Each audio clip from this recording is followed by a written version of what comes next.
What's going on, guys? I hope you're all having a great day out there today, guys. We are working on the Mojave. I was kind of debating on whether or not to do this immediately after kind of thinking about it, and I haven't got to go out and run over the last couple days because it has been anywhere between 5 and 7 degrees outside. So we're doing a little bit of shop work, and we are going to install the hot racing aluminum rear differential housing on this thing. This is a must on all the 6S line, guys. Honestly, there's not many things that I say are a must, but if you get a 6S line from Arrma, the best thing you can do for yourself is to put an aluminum hot racing, or any kind. It doesn't matter. Nothing to do with hot racing. I've just used these on all mine. But putting the aluminum differential housing on the rear, because it saves those diffs big time. So we're going to get this thing torn apart and then get this thing installed and get the Mojave fixed up a little bit more. So when it is nice, we can actually go out and rip this thing and give this thing a good bash. So if you guys are interested in checking us out, stay tuned, everybody. All right, guys. Well, the first thing we're going to get going, obviously, getting this thing torn down. What I always do with these is just pull the whole rear bottom off of it. Go and pull your rear skid plate off, your rear bumper. I've never pulled this one apart yet, so this will be kind of a little bit new, but they're all pretty close. Remove your center brace and your rear center brace. Get those disconnected. And then all you got to do is undo the 4 bolts that hold the whole differential housing on there, and you release your whole back end. So I'm going to go ahead and get that done. I'll bring you guys back when I'm that far along. All right, well, I figured, you know what, I'll bring you guys along for a few minutes here, and we'll kind of chat. I thought about doing this on a live stream, but honestly, I was kind of trying to get a few things done rather quickly today. And the other thing is, honestly, guys, I'm going to be straightforward with you. With not being able to go out and run, it's a little harder to make content, so I figured we'd put together a little repair video instead.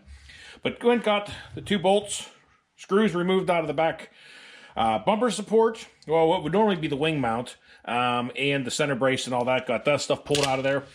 And there is also, I guess I might as well remove this. I think I have to. Like I said, I've never torn the Mojave apart yet, so this is all slightly new to me. Haven't ripped this thing apart, so I'm not sure what all needs to come apart just yet. Screws are flying everywhere. But anyway, all right, I got all the stuff removed off the back. I'm going to go ahead and get the underneath unscrewed now, and we will get this thing apart. We'll try not to make this too long. Also, keep an eye on your nuts, as I'm seeing them falling out here, out of the rear center braces. They're usually not too tight in there, so they do like to fall out, so keep an eye on those. But I know you guys got a nice close-up view of the drill. That's really pretty sweet, huh? But anyway, I just figured I'd do this real quick. I was debating, like I said, on doing this now or waiting a little bit, but I know if I wait, I'll just end up destroying the rear diff in this thing and then wishing I had done this sooner. So I'm going to get this thing pulled off of here, and I'll bring you guys back when we got the back end released. How about that? We got the whole back end detached here now, as soon as the rear center brace comes off. So now we got just the whole rear end to work with. It's far easier to work with like this. Dry shaft, don't forget that. But I'm going to go ahead and get all the hinge pin braces unmounted and get everything unscrewed. There's these 2 screws down here. You got to take off. That's pretty much it. Well, we got to get this back bumper area off of this thing also, because they go the whole way through there. Like the wing mount does, it goes the whole way through there and attaches to the bulkhead. So I'm going to go ahead and get all this stuff detached and bring you guys back when I got her apart. Alrighty, well, we got, like I said, we got the top shock tower brace mounted out of there. These 2 screws came out of there. These 2 other screws came out from this side that released the back bumper, and then the whole top part's free. I'm going to go ahead now and get the sway bar disconnected on one side and the back cover off the diff off of here, and then remove these 2 screws for the rear hinge pin brace, and then remove the front, and the differential should be free at that point, and we can go ahead and switch everything over. So I'll bring you guys back at that point. Alrighty, guys. Well, we got everything pulled out of there. I'm going to go ahead now and get the front hinge pin brace, I guess, out of here. Why did they make this into multi-piece design? I'm guessing it's something to do with cost. But how there's a plastic piece and then just a rather garbagey metal insert in there. At some point, I plan on upgrading this thing as things break and putting some proper hinge pins. But now we have our whole differential here in one nice piece. All you gotta do now, remove these 4 screws. Go ahead and pull this end cap will pop off of here. So we'll go ahead and do this now. And then we're gonna switch everything over to the new housing. Really easy to do, guys. Super easy to do, and a great upgrade for these cars. As a lot of people know, and you see constantly on the Arrma sites, there's people going out, oh, I just bought a brand new Creighton 6S. I ran it 3 packs, and now the rear differential is making noise. Well, that's because usually they don't come shimmed properly. And number 2, the plastic housings, if you start bouncing around, jumping them, crashing them, these things flex, the mesh gets off, and you start stripping gears. Because as soon as this housing twists, the differential will twist in there, and then your teeth skip, and you start ripping them apart. But anyway, go ahead, slide a differential out of there, then you swap over your pinion gear with your other gears, your other bearings. Hot Racing, in the package, they do give you all new screws and the new bearing to fit their case. So go ahead and swap all that stuff over. There's a grub screw there. And easy peasy, lemon squeezy. We're going to go switch all this over, and I'll bring you guys back then as well. I went ahead and put the bearing in that comes with the differential kit. I popped out the old inside bearing. Go ahead and drop that down in there. And then all you got to do is, where's my pinion gear? There it is. Go ahead and drop that back down inside of there. Fits up in there all nice. And then go ahead and reverse the process. Go ahead and get your input here put back on and tighten back up again with the grub screw. And that's about it. Just go ahead and repeat the process. They're really easy to do. It does not take much time at all. It's definitely well worth it. I'm going to go ahead and get the differential in here and get everything put back together. I guess we should talk about one of the more important parts. So the differential in the plastic housing came with 1 shim on it here. And as you can see, it's got 1. Now, I just had it in here. I'll show you guys.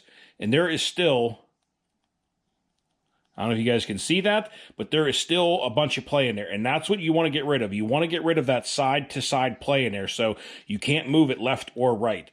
So I'm gonna pop another shim on here, and I'll let you guys know. Usually I only use 1 shim or no shims on these Hot Racing cases. However, this one, something's a little different, either with the diff case or the differential itself, so it's requiring more shims, so always keep an eye on that. Alrighty, well, this one required 3 shims, and as you can see now, hopefully you guys can see the difference. There is 0 play in there. This thing will not move from side to side at all. It is completely tight, and that's what you're looking for. Also, you can check this gear down in here. I'm trying to see if I can get some light in there. But you want to make sure that it is pushed in as close to your differential case as you can without touching the diff case. This one already had a shim underneath, and that is another thing. Sometimes the shims come underneath the bearing or on top to push that pinion out or into the case a little bit.